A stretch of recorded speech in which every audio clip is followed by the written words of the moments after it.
Again welcome everyone, मैं Divyanshu VMI में एक बार फिर आपका हार्दिक स्वागत करता हूं। आज हम पॉलिनोमियल्स में एनसीईआरटी क्लास 9th एक्सरसाइज 2.1 को सॉल्व करने वाले हैं। So let's start. Now question number 1 देखते हैं।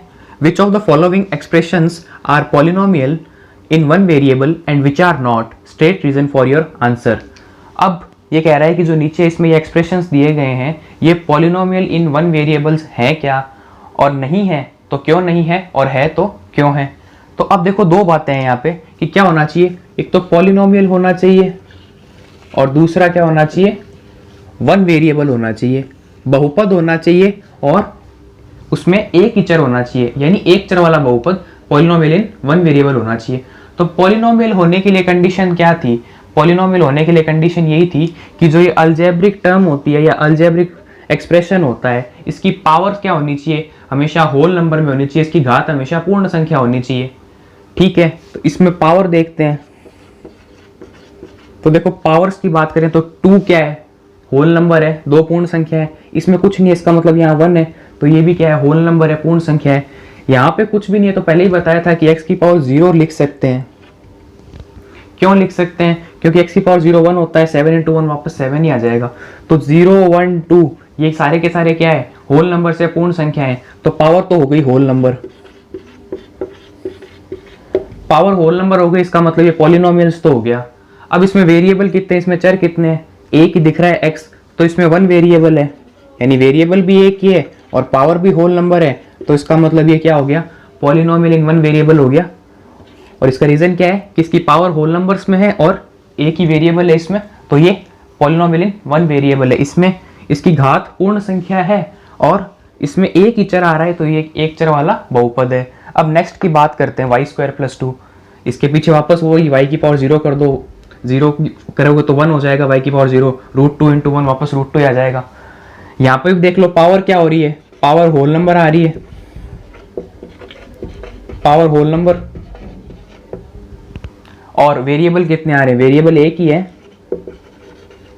वो y एक ही वेरिएबल दिख रहा है, तो एक ही वेरिएबल है और पावर भी कितनी आ रही है, होल नंबर में आ रही है, तो इसका मतलब ये भी क्या है, पॉलिनोमियल हो गया, ये भी बहुपद हो गया एक चर वाला। अब यहाँ बात करते हैं। अब देखो इस √t को मैं ऐसे लिख सकता हूँ क्या, t की पावर 1/2।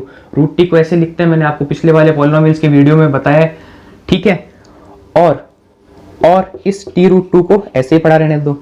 अब बात करते हैं कि भाई पावर्स की वापस से। इसकी पावर तो क्या है, कुछ नहीं है, तो इसको 1 लिख सकते हैं। ठीक है, लेकिन यहाँ पे t की पावर क्या है, 1/2। क्या 1/2 एक होल नंबर है? क्या 1/2 एक पूर्ण संख्या? 1/2 होल नंबर नहीं है, 1/2 पूर्ण संख्या नहीं है। इसका मतलब क्या हो गया, ये पॉलिनोमियल ही नहीं हुआ, तो ये यहाँ पर पॉलिनोमियल नहीं होगा। वेरिएबल चेक करने की जरूरत ही नहीं है, क्योंकि ये पॉलिनोमियल ही नहीं हुआ, तो वेरिएबल तो चेक करो ही मत। इसमें आ जाते हैं y + 2। अब देखो इस y को ऊपर ले जाऊं तो इसकी पावर क्या हो जाएगी, नीचे y की पावर कितनी है, 1 है। अब इस y को मैं ऊपर ले जाऊंगा तो क्या हो जाएगी, y की पावर -1 हो जाएगी। अब वही बात आ गई वापस कि -1 क्या होल नंबर होता है, -1 क्या पूर्ण संख्या होती है, तो यहां पर पावर क्या हो गया, होल नंबर आई क्या, होल नंबर नहीं आ रही, पावर होल नंबर नहीं है, तो इसका मतलब ये पॉलिनोमियल ही नहीं होगा, तो ये भी नहीं होगा। अब बात करते हैं इसकी। देखो यहाँ पे x की पावर 10, y की पावर 3 और t की पावर 50।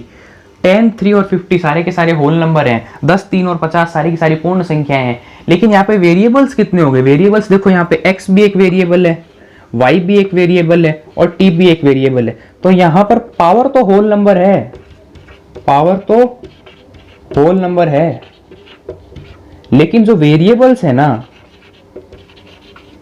वो 3 आ गए।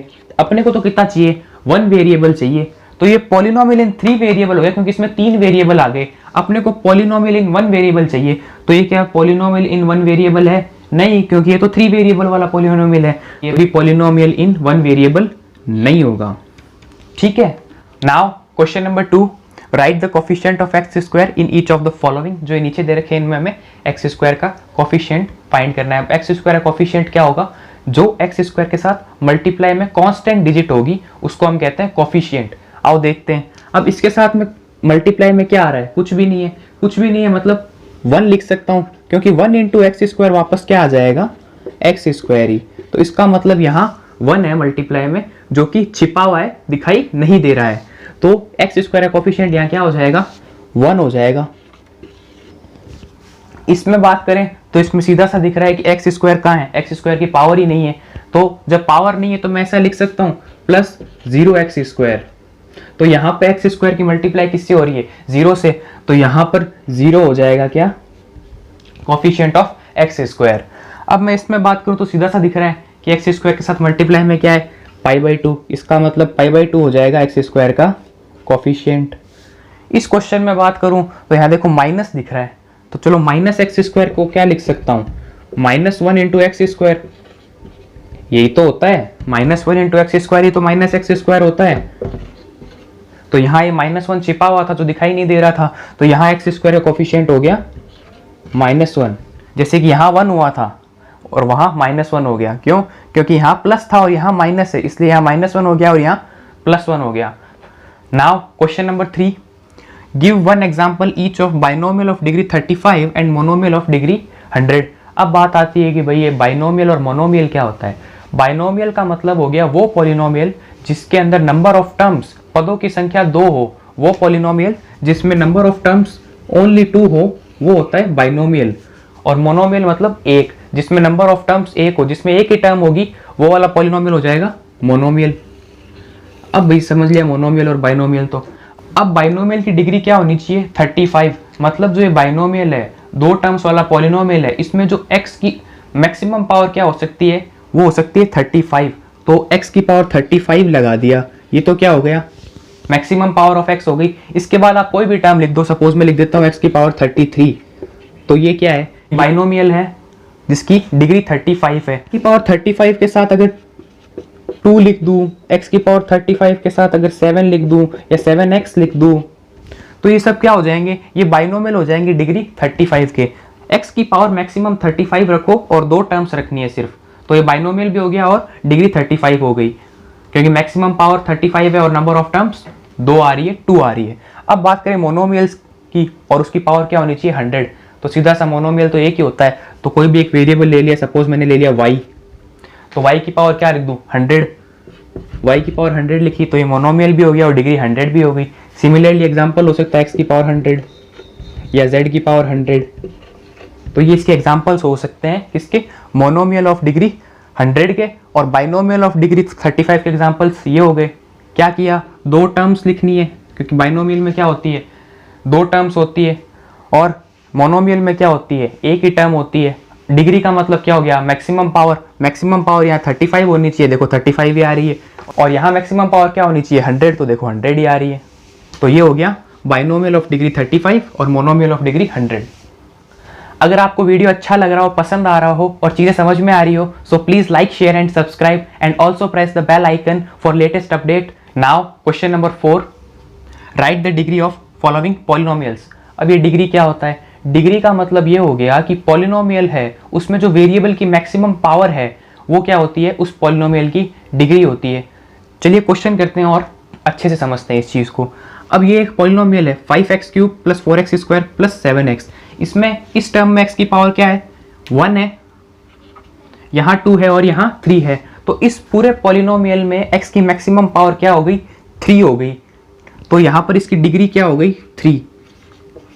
इस पॉलिनोमियल की डिग्री हो गई 3।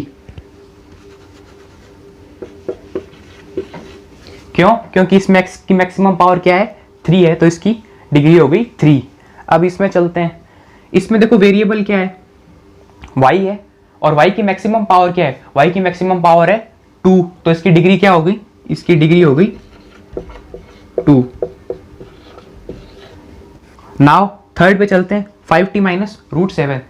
देखो यहाँ पर t है और यहाँ पर √7 के साथ में कुछ भी नहीं है, लेकिन यहाँ पर t की पावर 0 है, उसे लिखते नहीं है। क्यों, क्योंकि t की पावर 0 क्या होता है, 1 होता है, और √7 × 1 वापस √7 आ जाता है, इसलिए इस t की पावर 0 को दिखाते नहीं है यहाँ पर, लेकिन t की पावर 0 होता है। तो अब देखो यहाँ पर t की मैक्सिमम पावर क्या है, t वेरिएबल है और उसकी मैक्सिमम पावर क्या है, 0 और 1। तो मैक्सिमम कौन सी है, 1, तो इसकी डिग्री क्या हो जाएगी, इसकी डिग्री हो जाएगी 1। नाउ इस फोर्थ की बात करते हैं 3, लेकिन 3 तो क्या है, कांस्टेंट है, इसके साथ में कोई वेरिएबल की पावर नहीं है। लेकिन मैं यही बता चुका हूँ कि जो कांस्टेंट होता है उसके साथ वेरिएबल की पावर हमेशा 0 होती है। 0 होने पे क्या होगा, किसी की भी पावर 0 1 हो जाती है, और 1 और उस कांस्टेंट का मल्टीप्लाई वापस कांस्टेंट ही आ जाता है, तो वो चीज़ सेम रह जाती है। इसलिए कांस्टेंट के साथ में हमेशा वेरिएबल की पावर 0 होती है। तो यहाँ मैं लिख सकता हूँ 3x की पावर 0। तो यहाँ डिग्री क्या हो गई, इसमें डिग्री आ गई, तो यहाँ डिग्री क्या हो गई 0। तो बेसिकली जो कांस्टेंट होता है उसके साथ में हमेशा x की पावर 0 होती है, तो डिग्री 0 हो गई। Now the last question, question number 5, classify the following as linear, quadratic and cubic polynomial. अब बात आती है लीनियर, क्वाड्रेटिक और क्यूबिक पॉलिनोमियल होते क्या हैं। तो वो पॉलिनोमियल जिसकी डिग्री 1 होती है, जिसकी डिग्री 1 होती है, वो होता है लीनियर पॉलिनोमियल। जिसकी डिग्री 1 वो लीनियर पॉलिनोमियल। अब बात आती है क्वाड्रेटिक पॉलिनोमियल की, तो वो पॉलिनोमियल जिसकी डिग्री 2 होती है, तो जिसकी डिग्री 2 वो पॉलिनोमियल क्वाड्रेटिक पॉलिनोमियल। और क्यूबिक नाम से वह चल रहा है, जिसकी डिग्री 3 होगी वो पॉलिनोमियल क्यूबिक पॉलिनोमियल होता है। तो लीनियर यानी जिसकी डिग्री 1, क्वाड्रेटिक यानी जिसकी डिग्री 2 और क्यूबिक यानी जिसकी डिग्री 3, वो पॉलिनोमियल्स होते हैं लीनियर, क्वाड्रेटिक और क्यूबिक पॉलिनोमियल। आओ देखते हैं, तो इस पॉलिनोमियल की डिग्री क्या है। डिग्री हमें पता है कि वेरिएबल की मैक्सिमम पावर क्या होती है, डिग्री। तो इस पॉलिनोमियल की डिग्री क्या है 2, तो इसका मतलब ये क्या हो गया, ये क्वाड्रेटिक पॉलिनोमियल हो गया, क्वाड्रेटिक। इस पॉलिनोमियल की बात करें तो इसकी डिग्री क्या है 3। डिग्री क्या होता है हम पढ़ चुके हैं कि वेरिएबल की मैक्सिमम पावर, तो यहाँ वेरिएबल की मैक्सिमम पावर 3 है, तो इसकी डिग्री 3 हो गई, तो ये हो गया क्यूबिक पॉलिनोमियल। अगर इसकी बात करें तो यहाँ वेरिएबल की मैक्सिमम पावर 2 है, यानी इसकी डिग्री क्या होगी 2। जिस पॉलिनोमियल की डिग्री 2 वो पॉलिनोमियल क्वाड्रेटिक पॉलिनोमियल, तो ये भी क्वाड्रेटिक पॉलिनोमियल। अब बात करते हैं इसकी 1 + x, यहाँ x की पावर 1 है, तो x की हाईएस्ट पावर 1, यानी कि इस पॉलिनोमियल की डिग्री 1, तो पॉलिनोमियल की डिग्री अगर 1 हो गई तो ये हो गया लीनियर पॉलिनोमियल। अब बात करते हैं इसकी 3t, कुछ नहीं है तो पावर 1, तो इसकी हाईएस्ट पावर क्या होगी 1, तो ये कौन सा पॉलिनोमियल हो गया, लीनियर पॉलिनोमियल हो गया। क्यों, क्योंकि इसकी डिग्री 1 है। r², तो r² में सीधा दिख रहा है इसकी डिग्री 2 है, तो ये क्वाड्रेटिक पॉलिनोमियल। और 7x³ क्यूबिक पॉलिनोमियल। क्यों, क्योंकि इसकी मैक्सिमम पावर 3 है, इसकी डिग्री 3 है, जिसकी डिग्री 3 वो क्यूबिक पॉलिनोमियल। तो बेसिकली ये पता चला कि जो लीनियर, क्वाड्रेटिक और क्यूबिक है वो किस पे डिपेंड कर रहा है, वो डिग्री पे डिपेंड कर रहा है। जिसकी डिग्री 1 हुई वो लीनियर हो गए, देख लो, जिसकी डिग्री 2 हुई वो क्वाड्रेटिक हो गए। इनकी डिग्री 2 है पॉलिनोमियल की, तो ये क्वाड्रेटिक पॉलिनोमियल हो गए। जिनकी डिग्री 3 हुई वो क्यूबिक पॉलिनोमियल हो गए, जैसे इन पॉलिनोमियल की डिग्री 3 है, तो ये cubic polynomial. Thank you very much.